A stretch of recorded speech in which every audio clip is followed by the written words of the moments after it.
Cuando como seres humanos normalmente, y esto puede pasar en cualquier momento, nos hacemos preguntas del tipo: ¿hay vida después de la muerte? ¿Qué puedo hacer para ser salvo? ¿Hay pecado? ¿Hay condenación? ¿Hay redención? ¿Hay esperanza? ¿No hay esperanza? Etcétera, etcétera. Investigamos un poquito, leemos un poquito, escuchamos, revisamos un poco. Nos vamos a encontrar con diversas posturas que generalmente nos confunden cuando ya no tenemos una base o un fundamento real, estricto, concreto y preciso acerca de estas realidades. Líneas tan radicales y tan diversas como estas. Tienes que hacer esto para ser perdonado, para ser salvo. Tienes que decir esto para ser perdonado, para ser salvo. Tienes que pagar esto. Tienes que creer esto. Tienes que pensar esto. Tienes que meditar. Tienes que peregrinar. Etcétera, etcétera, etcétera. Por eso me ha parecido muy importante traer para ustedes este material a través de YouTube y a través de diversas plataformas de redes sociales, para que juntos hagamos un escrutinio real, un escrutinio sincero, preciso y conciso, para que al finalizar este video, que va a estar dividido en 2 secciones, puedas tomar una decisión con información. Porque información vence conversación. Podemos hablar horas, días, semanas, meses, pero hay una información que solamente con que la analices unos minutos vas a poder tomar una decisión certera y con total tranquilidad de que estás tomando la decisión correcta. En ese orden de ideas quiero contarles lo siguiente. La información que les he traído ya en videos anteriores, que han sido de provecho para muchas personas, no es algo que se me ocurrió o que me saqué de la manga a último momento o que simplemente me incliné porque sí. No, son más de 25 años de estudio. Desde que era un niño y aprendí a leer, comencé a investigar, a buscar la verdad detrás de los acontecimientos, detrás de los sucesos, detrás de la pérdida de seres queridos que partían de este mundo, y la pregunta era, bueno, ¿y aquí qué ha pasado? Me enfrenté a la filosofía, a la psicología, a la historia, a la narrativa, incluso fábulas, mitos y toda esta parte, buscando una verdad que me convenciera en mi sed de conocimiento. La única que hasta hoy en día me ha convencido y de la cual estoy totalmente seguro es el entendimiento de la deidad a través de la teología bíblica, sin haberme cerrado obviamente a las principales interpretaciones y a las principales áreas de conocimiento sobre la materia, sobre el tema. ¿Qué quiere decir? Que no fue algo que comencé un camino, me enfoqué y cerré mis ojos a ese camino, no. Y he llegado a la conclusión de que solamente por los datos, la información, el método y la verificación y los testimonios, más que todo personales y de todo mi entorno, que la mayor y la mejor interpretación para toda esta realidad tan grande, este universo, es la realidad teológica, bíblica, cristiana, bibliocéntrica. Ahora, como el que está buscando oro en un río, tiene que usar sus herramientas y batir hasta que encuentra lo que está buscando, que es el oro puro, no con piedras, no con arena, sino el oro puro. De esa manera es que voy a continuar trayendo un material que nos vaya guiando hasta llegar al centro, la base, el fundamento de todo este estudio, de todo este análisis y de toda esta verdad para la edificación y el beneficio eterno de nuestras vidas, de nuestras almas. Así que siéntete en total libertad de suscribirte, comentar, dejar una pregunta, compartir este material, y les doy la bienvenida. Ya comenzamos.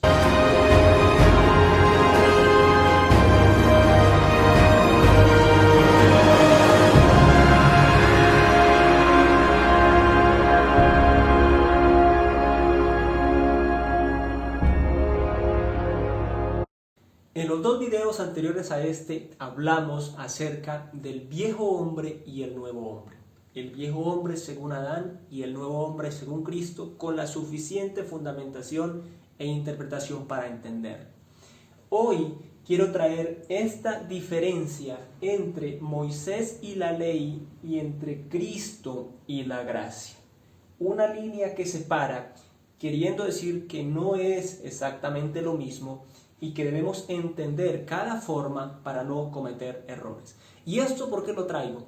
Porque yo he cavilado en tiempos pasados en estas dos líneas, en diversas interpretaciones, por lo que oía, por lo que veía y por lo que entendía del entorno. También por lo que me enseñaron mis padres, lo que yo vi en mis antepasados, etcétera, etcétera.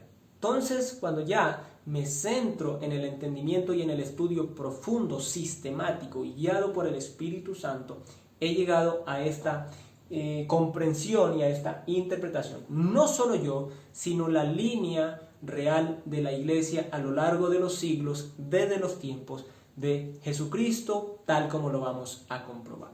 Vamos a enfocarnos hoy en el entendimiento de lo que viene siendo la ley y lo que viene siendo básicamente todo lo que es la línea de Moisés. Tengo dos Biblias nuevamente a disposición, como es la Nueva Traducción Viviente y la Reina Valera de 1960.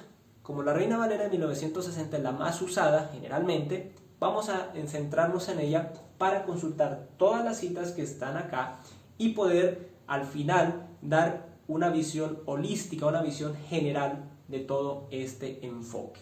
A manera de introducción diremos lo siguiente: Moisés es un tipo de Cristo. ¿Por qué? Porque Moisés fue básicamente la persona que Dios usó para sacar a Israel de la esclavitud y traerlo a libertad con propósito de introducirlo en la tierra prometida. Obró con poder, con milagros, con señales, etcétera, etcétera, y cumplió casi hasta el final, porque al final falló, pero casi hasta el final su propósito. Por medio de él es dada la ley. La ley no es dada por medio de Aarón, sino por medio de Moisés, que fue el que subió al monte y recibe la ley en tablas de piedra, y luego todo lo que de esos 10 mandamientos se desprende, porque los 10 mandamientos solamente resumían todo lo demás que abarcaba la ley. Era básicamente el resumen central. Por eso Dios a Moisés le guía por medio del Espíritu Santo a que escriba todo lo que es los libros 5 primeros de la Biblia, y entre eso pues está Éxodo, Levítico, Números y Deuteronomio, que están basados en fundamentos, en principios y leyes que rigen la conducta del ser humano en todos los órdenes. Entonces Moisés recibe esa ley y vamos a ver en Deuteronomio 27 del 12 al 26 y 28 del 1 al 13 la importancia de entender la severidad y la perfección de la ley a la cual nosotros humanamente no podemos sujetarnos. Y mandó Moisés al pueblo en aquel día diciendo: cuando hayas pasado el Jordán, estos estarán sobre el monte Gerizim para bendecir al pueblo: Simeón, Leví, Judá, Isaacar, José y Benjamín. Y estos estarán sobre el monte Ebal para pronunciar la maldición: Rubén, Gad, Aser, Zabulón, Dan y Neftalí. Y hablarán los levitas y dirán a todo varón de Israel en voz alta. Entonces vemos acá que se dividen las 12 tribus del pueblo de Israel en el monte Ebal y el monte Gerizim para pronunciar las maldiciones y las bendiciones. Porque eso es lo que es la ley. Se obedece la ley al 100%, hay bendición. Se quebranta la ley, aunque sea solo en un mandamiento. Se cumplen 99.9, pero se falla en uno, ya automáticamente es consecuencia de maldición. Porque la ley es perfecta. Y lo que es perfecto es 100%. No hay oportunidad para un 99%. Entonces acá vemos que a partir del versículo 15 en adelante empiezan las maldiciones. Y ojo acá lo que dice: maldito el hombre que hiciere escultura o imagen de fundición, abominación a Jehová, obra de mano de artífice, y la pusiere en oculto en su casa. Y todo el pueblo responderá y dirá: así sea. Amén. 16. Maldito el que deshonrare a su padre o a su madre, y dirá todo el pueblo: amén. Maldito el que redujere el límite de su prójimo, y dirá todo el pueblo: amén. Maldito el que hiciere errar al ciego en el camino, y dirá todo el pueblo: amén. Maldito el que pervertiere el derecho del extranjero, del huérfano y de la viuda, y dirá todo el pueblo, amén. Versículo 20. Maldito el que se acostare con la mujer de su padre, por cuanto descubrió el regazo de su padre, y dirá todo el pueblo, amén. Maldito el que se juntare con cualquier bestia, y dirá todo el pueblo, amén. Maldito el que se acostare con su hermana, hija de su padre o hija de su madre, y dirá todo el pueblo, amén. Maldito el que se acostare con su suegra, y dirá todo el pueblo, amén. Maldito el que hiriere a su prójimo ocultamente, y dirá todo el pueblo, amén. Maldito el que recibiere soborno para quitar la vida al inocente, y dirá todo el pueblo, amén. Maldito el que no confirmare las palabras de esta ley para hacerlas, y dirá todo el pueblo, amén. Si nos damos cuenta, en esas maldiciones no hay escapatoria, porque todos, siendo sinceros y realmente claros y concretos en ello, en alguna de estas hemos fallado, así sea una vez. Y ojo, porque Jesucristo, nuestro Señor, pone el listón muy alto, porque no dice solamente el hacerlo, dice que cuando lo deseamos en el corazón, y no lo hacemos simplemente porque pues, nos vamos a meter en problemas legales o en problemas con la comunidad, etc., pero dentro de nosotros quisiéramos hacerlo, ahí ya hemos quebrantado la ley. Y eso ningún ser humano sobre la tierra lo puede hacer. Siempre vamos a quebrar la ley en alguna parte y por consiguiente hay maldición. Se está bajo maldición. Y la maldición es una cosa severa. Ya vamos a verla un poco más adelante. Capítulo 28, versículo 1 al 13, dentran las bendiciones en el monte Gerizim y dice lo siguiente. Acontecerá que si oyeres atentamente la voz de Jehová tu Dios para guardar y poner por obra todos sus mandamientos que yo te prescribo hoy, también Jehová tu Dios te exaltará sobre todas las naciones de la tierra, y vendrán a ti todas estas bendiciones y te alcanzarán si oyeres la voz de Jehová tu Dios. Bendito serás tú en la ciudad y bendito tú en el campo, bendito el fruto de tu vientre, el fruto de tu tierra, el fruto de tus bestias, la cría de tus vacas y los rebaños de tus ovejas. Bendita serán tu canasta y tu arteza de amasar, bendito serás en tu entrar y bendito en tu salir. Y Jehová derrotará a tus enemigos que se levantaren contra ti. Por un camino saldrán contra ti y por 7 caminos huirán de delante de ti.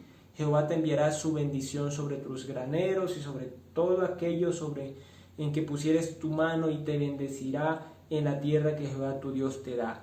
Te confirmará Jehová por pueblo santo suyo, como te lo ha jurado, cuando guardares los mandamientos de Jehová tu Dios y anduvieres en sus caminos. Y verán todos los pueblos de la tierra que el nombre de Jehová es invocado sobre ti, y te temerán. Y te hará Jehová sobreabundar en bienes, en el fruto de tu vientre, en el fruto de tu bestia, y en el fruto de tu tierra, en el país que Jehová juró a tus padres que te había de dar. Te abrirá Jehová su buen tesoro, el cielo, para enviar la lluvia a tu tierra en su tiempo, y para bendecir toda obra de tus manos, y prestarás a muchas naciones, y tú no pedirás prestado.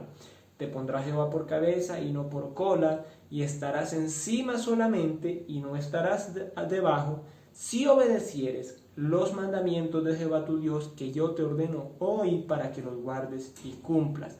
Y si no te apartares de todas las palabras que yo te mando hoy, ni a diestra ni a siniestra, para ir tras dioses ajenos y servirles.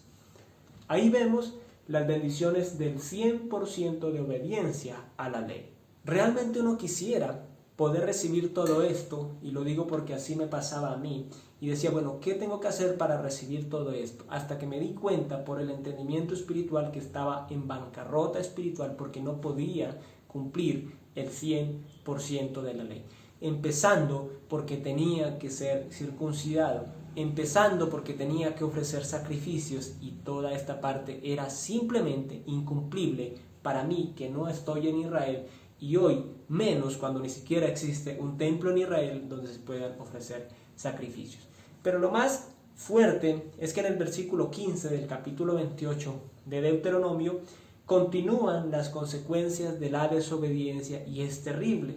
Dice, Pero acontecerá si no oyeres la voz de Jehová tu Dios para procurar cumplir todos sus mandamientos y sus estatutos que yo te intimo hoy, que vendrán sobre ti todas estas maldiciones y te alcanzarán. Maldito serás tú en la ciudad y maldito en el campo, maldita tu canasta y tu arteza de amasar, maldito el fruto de tu vientre, el fruto de tu tierra, la cría de tus vacas y los rebaños de tus ovejas. Maldito serás en tu entrar y maldito en tu salir. Y Jehová enviará contra ti la maldición, quebranto y asombro en todo cuanto pusieres mano e hicieres, hasta que seas destruido y perezcas pronto a causa de la maldad de tus obras por las cuales me habrás dejado. Jehová traerá sobre ti mortandad hasta que te consuma de la tierra la cual entras para tomar posesión de ella. Jehová te herirá de tisis, de fiebre, de inflamación y de dolor, con sequía, con calamidad repentina y con añublo, y te perseguirán hasta que perezcas. Y los cielos que están sobre tu cabeza serán de bronce, y la tierra que está debajo de ti de hierro. Dará Jehová por lluvia a tu tierra polvo y ceniza, de los cielos descenderán sobre ti hasta que perezcas, etcétera, etcétera, etcétera. Eso es ¿por qué? Porque la ley es justa, la ley es inquebrantable y la ley es perfecta. Perfecta, absolutamente perfecta. Entonces, vuelvo y digo, lo que es perfecto no tiene un 99%, no tiene un 98, un 97%, es 100 de 100. Cuando nosotros queremos hacer obras para agradar delante de Dios, empezamos por la ley. De manera tal que si yo honro a Dios, digo amar a Dios con todo mi corazón, pero no amo a mi prójimo como a mí mismo, quebranté la ley. Si yo amo a Dios y digo que amo a mi prójimo, pero brindo falso testimonio, ya quebranté la ley y por lo cual estoy bajo maldición. Entonces yo quiero que entendamos y dejemos de cavilar.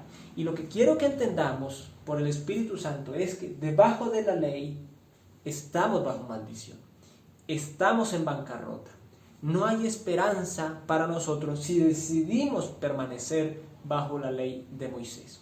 Y quiero que me acompañen hasta el final, porque es necesario que vayamos hasta el final de todo para entender, como ya decía, y tomar una decisión firme respecto de nuestra realidad presente y futura. La siguiente cita, que es Hebreos 3:5, dice lo siguiente: y Moisés a la verdad fue fiel en toda la casa de Dios como siervo, para testimonio de lo que se iba a decir. Entonces Moisés fue fiel. Recordemos que Moisés es el que dio las directrices y estuvo encargado de la dirección de la construcción del tabernáculo por parte del pueblo de Israel en el desierto, que Dios mismo le mostró las imágenes, los símbolos, las señales, las formas y las maneras en que debía ser construido, centrándose en el tabernáculo que estaba en el cielo, y más que eso, en Cristo mismo, porque el tabernáculo es un símbolo de Cristo, y eso podemos durar muchísimo tiempo hablando de todo lo que en el tabernáculo apuntaba y apunta o apuntó hacia Cristo realmente, según lo que la misma Biblia nos cuenta. Entonces, vemos que Moisés fue como un siervo, ¿sí? Como un siervo, o sea, como alguien que es un esclavo, que está obedeciendo, que está cumpliendo un encargo, una función en la casa de Dios, en el tabernáculo y con el pueblo de Israel, en esa administración, en ese liderazgo, en esa dirección. Otra cita que tenemos, Evangelio de Juan, capítulo 1, versículo 17. Pues la ley por medio de Moisés fue dada, la parte A, pero la gracia y la verdad vinieron por medio de Jesucristo. Pero en la parte A es lo importante, lo que nos atañe acá, pues la ley por medio de Moisés fue dada. Entonces la ley vino por medio de Moisés. Por medio de Moisés, como ya lo dije, vino la ley. Vamos a ir a otra cita, Gálatas capítulo 4, versículo 22 al 25. Y dice lo siguiente: pues está escrito que Abraham tuvo 2 hijos, uno de la esclava, el otro de la libre. Pero el de la esclava nació según la carne, mas el de la libre por la promesa. Lo cual es una alegoría, pues estas mujeres son los 2 pactos. El uno proviene del monte Sinaí, el cual da hijos para esclavitud. Este es Agar. porque Agar es el monte Sinaí en Arabia y corresponde a la Jerusalén actual, pues ésta, junto con sus hijos, está en esclavitud. Entonces, todos los que se rigen por la ley de Moisés, aún en este tiempo, y procuran estar bajo ella y seguir las instrucciones de la ley, están como la descendencia de Agar, Ismael, que no entró en la promesa, de lo que venía siendo Isaac, sino que está bajo esclavitud, está sujeta bajo esclavitud por la ley. Está en ese yugo, en esa esclavitud. Gálatas 3:10 dice lo siguiente: porque todos los que dependen de las obras de la ley están bajo maldición, pues escrito está: maldito todo aquel que no permaneciere en todas las cosas escritas en el libro de la ley para hacerlas, no para conocerlas y pensarlas, para ponerlas por obra. Entonces la misma Biblia es muy clara en decir, como ya lo dijimos viendo todo Deuteronomio, que el que no obedeciera el 100% de la ley está bajo maldición. Y ya para cerrar, para tener un panorama general de esta parte, vamos a ver Gálatas 3:19 al 29, y ojo y oído a lo que dice. Entonces, ¿para qué sirve la ley? Fue añadida a causa de las transgresiones hasta que viniese la simiente a quien fue hecha la promesa. La simiente es Cristo. Génesis 3:15, y a lo largo de Génesis las promesas a Abraham. Y fue ordenada por medio de ángeles en mano de un mediador que venía siendo Moisés. Recordemos que Moisés se interpuso varias veces entre Dios y el pueblo para que el pueblo no fuera destruido. Y el mediador no lo es de uno solo, pero Dios es uno. Luego, ¿la ley es contraria a las promesas de Dios? En ninguna manera, porque si la ley dada pudiera vivificar, la justicia fuera verdaderamente por la ley. O sea, si la ley pudiera darnos vida, la justicia fuera por la ley, pero la ley no puede darnos vida. La ley solamente nos dice lo que tenemos que hacer y lo que no tenemos que hacer. Mas la Escritura lo encerró todo bajo pecado, para que la promesa que es por la fe en Jesucristo fuese dada a los creyentes. Pero antes que viniese la fe, estábamos confinados bajo la ley, encerrados para aquella fe que iba a ser revelada. De manera que la ley ha sido nuestro ayo para llevarnos a Cristo, a fin de que fuésemos justificados por la fe. Pero venida la fe, ya no estamos bajo ayo, pues todos sois hijos de Dios por la fe en Jesucristo, o en Cristo Jesús. Porque todos los que habéis sido bautizados en Cristo, de Cristo estáis revestidos. Ya no hay judío ni griego, no hay esclavo ni libre, no hay varón ni mujer, porque todos vosotros sois uno en Cristo Jesús, y vosotros sois de Cristo. Ciertamente, linaje de Abraham sois, y herederos según la promesa. Entonces, la ley fue dada por Dios por medio de un mediador, Moisés, por medio de ángeles también actuando como mediadores a la vez, y esa ley que se dio en Deuteronomio, en Levítico, en Números, esa ley fue dada para entender que no había manera de salvarnos por nuestras mismas obras, por nuestra propia cuenta, ni pagando, ni peregrinando, ni yendo, ni viniendo, sino por la fe en una promesa, que ya no es promesa porque ya se cumplió, que era la promesa de Cristo Jesús. Y esa promesa fue hecha a la humanidad en Génesis 3:15, y fue hecha a Abraham, y fue hecha a los patriarcas, y por medio de los profetas se anunciara, hasta que fue cumplida en el año 0, cuando Jesucristo nació, y hacia el año 33 de nuestra era, cuando fue crucificado, se entregó a sí mismo y pagó el precio de nuestra maldad. Pero para poder entender cómo salimos de acá y venimos acá, es necesario que me acompañen a la siguiente parte de este video, donde estaremos tocando los dos, pero haciendo un filtro con esta parte para entender en profundidad mucho más esta. Y entender que bajo la ley estamos como siervos, como esclavos, bajo maldición, que la ley nos preservaba, nos señalaba a Cristo y era como un tutor, como alguien que nos va cuidando, nos va protegiendo, nos va guardando hasta que llega el tiempo en que se manifieste la promesa, que esa promesa es Cristo Jesús. Así que gracias por acompañarme hasta acá. Nos vemos en la segunda parte. Dios nos ha bendecido eternamente en Cristo Jesús. Adiós.